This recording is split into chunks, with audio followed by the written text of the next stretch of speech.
dengan mudah karena lihat di sosial media ciri-ciri Gen Z gitu. Begini. Nanti kalau anaknya kenapa atau ada mahasiswa sudah lulusan ini mahasiswanya seperti ini bilang, iya nih karena Gen Z nih. Ini yang jadi PR terbesar juga buat para keluarga. Personil ayah ibunya ini sebenarnya paham nggak dirinya sendiri itu apa? Ada bareng-bareng dalam satu rumah, tapi semuanya pegang gadget. Sudah berpikiran untuk mau bunuh diri di usia-usia sebenarnya masih kuliah gitu ya, atau bahkan yang SMA itu sudah cukup banyak gitu. Dan ini fenomena ini semakin lama semakin meningkat.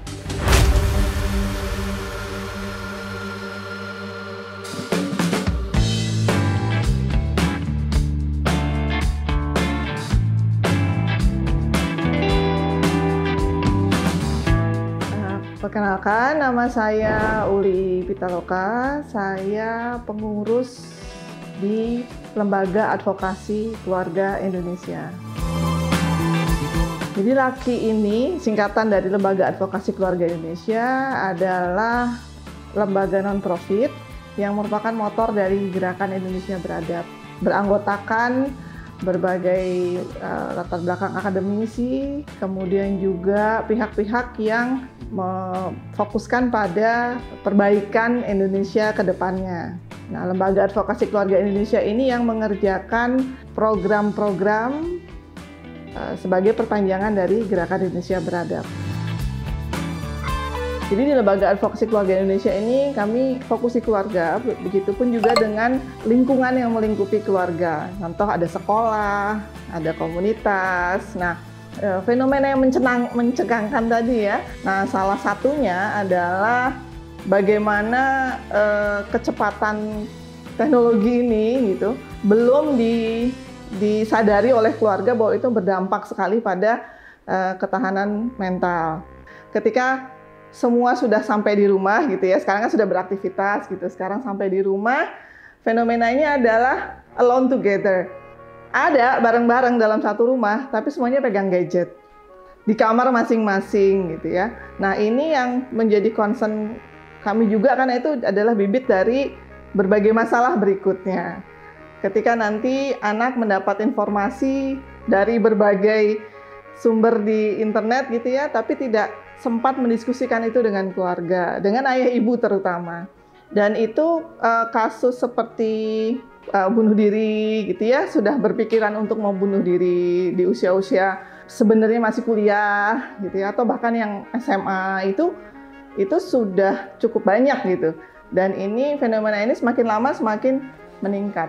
Nah, ini yang menjadi concern kami juga, bahwa bagaimana keluarga itu jika ketahanan mentalnya bagus gitu ya, perubahan teknologi, informasi itu tidak akan berdampak. Klien-klien yang masuk gitu ya, untuk kasus-kasus bunuh diri ini adalah anak-anak muda gitu ya, remaja yang mereka tidak punya tempat untuk mencurahkan apa rasa emosi mereka gitu.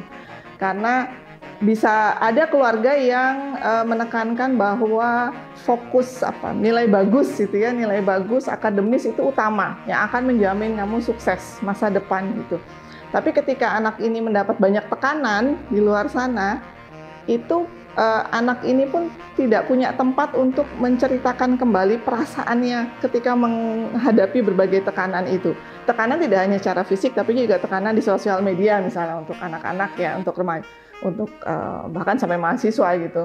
Ada juga yang mereka ketika ada perubahan gitu ya, perubahan emosi, fisik, itu mereka tidak tahu caranya menghadapi semua perubahan itu secara positif, karena di keluarga tadi mereka tidak mendapat situasi, kondisi, diskusi ketika nanti ada perubahan seperti apa. Tekanan memuncak, dan yang mereka lihat adalah contoh-contoh di luar sana gitu ya, yang mengakhiri hidup itu yang akhirnya mereka ambil.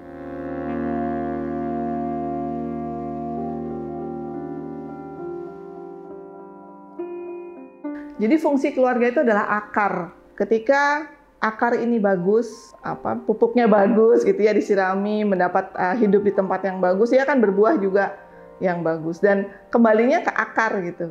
Fungsi keluarga utamanya adalah hasil yang akan kita lihat secara fisik di luar gitu.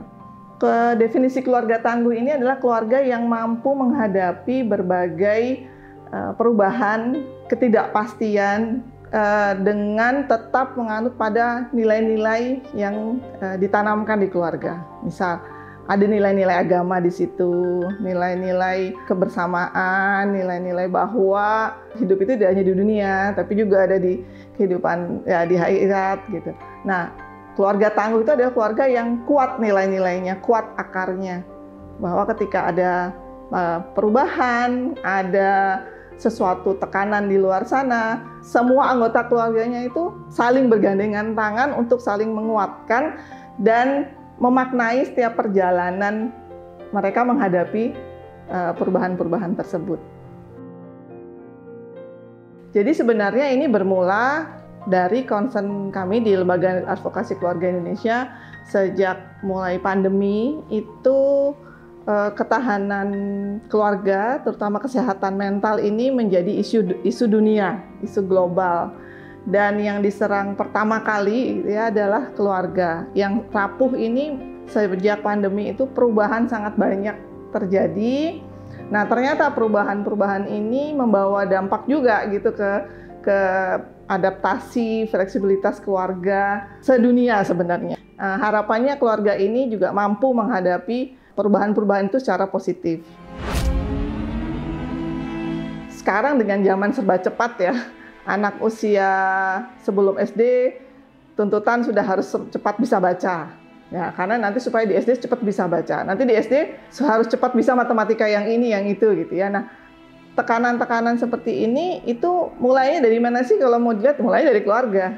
Ketika nanti di keluarga sudah banyak tekanan, di luar juga mereka anak-anak ini menghadapi banyak tekanan, mereka meludaknya kemana gitu kan, nggak ada tempat, yang mereka nggak tahu cara positifnya gimana. Makanya kembali tadi keluarga tangguh adalah keluarga yang paham satu sama lain, memahami, berempati satu sama lain, kemudian juga ketika ada masalah, karena tidak ada keluarga tanpa masalah, setiap keluarga ada masalah, itu mereka tahu gitu cara exit strateginya, mau kemana kita mendapat bantuan ahli. Oke, kita mendapat bantuan ahli kemana? Gitu.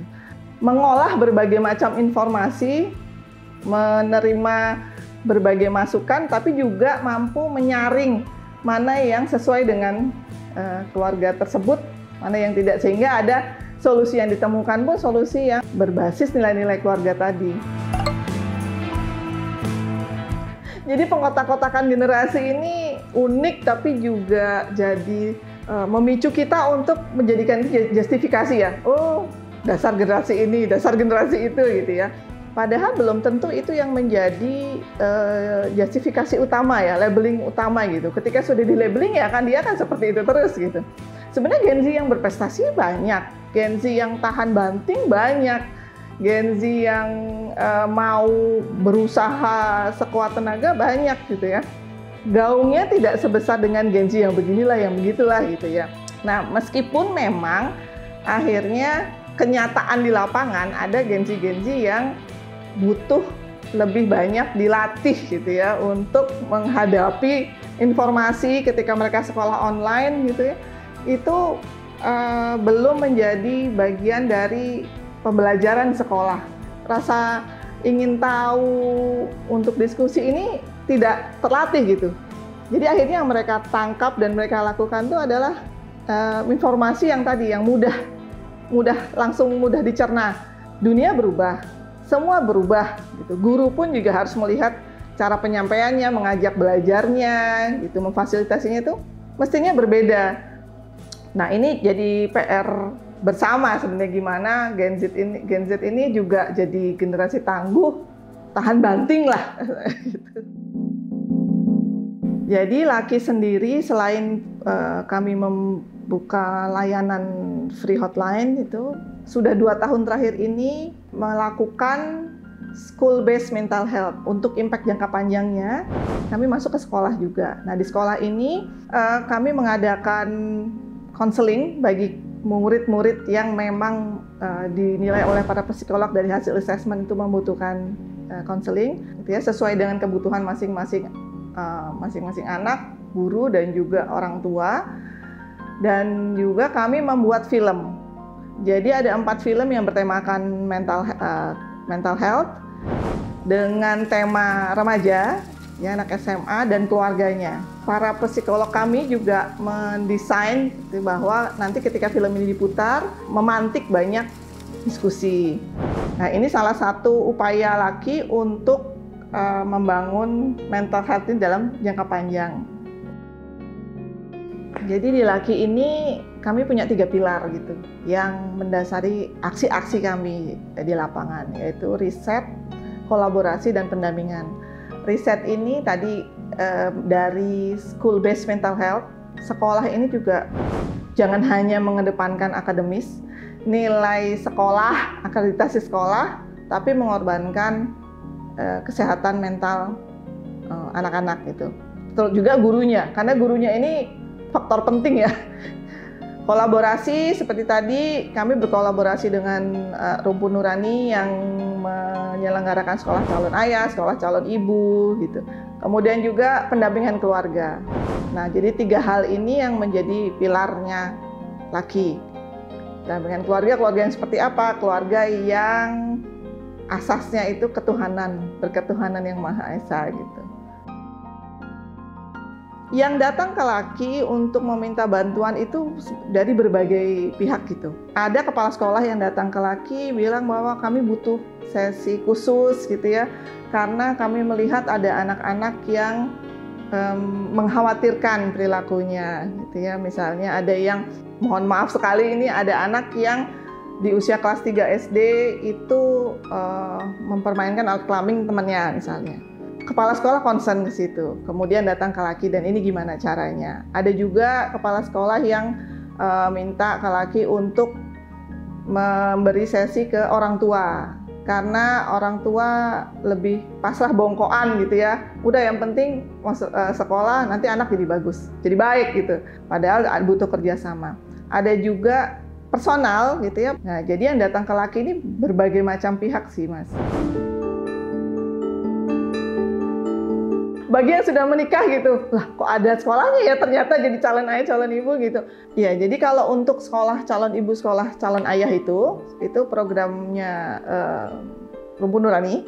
Nah, untuk Laki sendiri kami mengadakan konseling untuk calon ayah, calon ibu. Nah, pesertanya siapa? Jadi mereka mendaftar sekolah calon ayah, sekolah calon ibu, dan konselingnya didampingi oleh psikolognya Laki. Ketika sudah ada berpikiran gitu ya, berpikiran bahwa aku besok pengen jadi ayah yang seperti ini, komunikasinya seperti apa, untuk jadi pemimpin keluarga seperti apa, tumbuh kembang anak tuh kayak apa sih gitu. Ini jadi modal awal. Pentingnya kenapa kita bersiap sebelum menikah itu ya, dengan pengetahuan adalah ketika nanti kita menikah kita udah punya toolsnya gitu. Bayangkan nggak punya bekal apa-apa gitu ya. Tujuannya adalah supaya calon ayah dan calon ibu ini bisa melihat dirinya seperti apa. Personil ayah ibunya ini sebenarnya paham nggak dirinya sendiri itu apa. Kenapa harus paham gitu? Karena nanti ketika ada perubahan, masalah, tantangan di depan, balik lagi, oh aku orangnya seperti ini, aku paham gimana diriku sendiri gitu. Semua program-program ini harapannya ke depan tuh tetap menemani keluarga-keluarga Indonesia, dan akhirnya dengan akar yang kuat mereka mampu menjadi keluarga yang kuat tadi, sehat mental.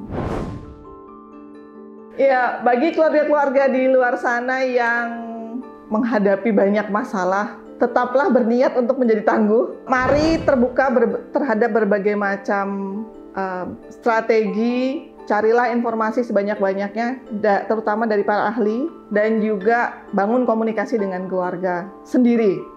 Mulailah membuka komunikasi dengan lebih hangat gitu ya. Tidak ada hal yang sepele untuk diceritakan. Hal yang tidak perlu yang sulit-sulit untuk ditanyakan ya. Tapi sekedar tadi di sekolah main apa?